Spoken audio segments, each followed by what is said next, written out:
Jayon, when facing the Titans, we all can talk about Derrick Henry. We know they're a run-first team, but there's other players, especially Treylon Burks. What does he bring to the table that you see on film? Fast player. He can get open. The offense it's a dangerous offense. Best back, Tannehill can throw it and can run as well. So we got to just be sound in what we do and go out there and make plays. What about the offensive line? It's one of the more underrated offensive line. My guy, Teron Davenport, also told me about Nate Davis. He told me he was a guy that's really need to be key on. What do you see from Nate Davis in terms of what he brings to the table? Nate is a powerful guy. Once he gets his hands on you, it's hard to get off, so you gotta bring it.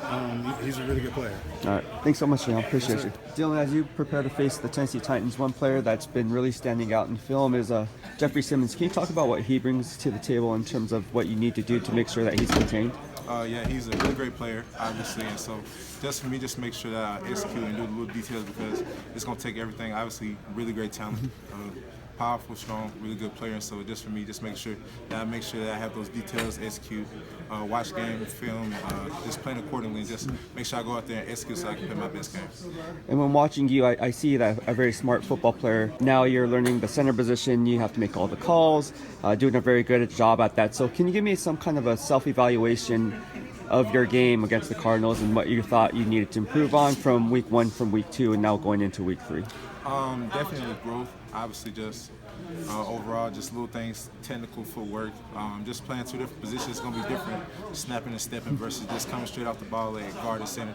And then communication-wise, I feel like was the easiest thing. Just switching positions because at the end of the day, when I came in, I knew that center was going to be a big part of my role, whether that was center or guard. So I've already been hitting the playbook really hard and just focusing on each position. So I would say that was the easiest thing. The hardest thing is possibly just little details with footwork, just coming off the ball, snapping and stepping, and those things like that. All right, thanks so much, Dylan. Appreciate you.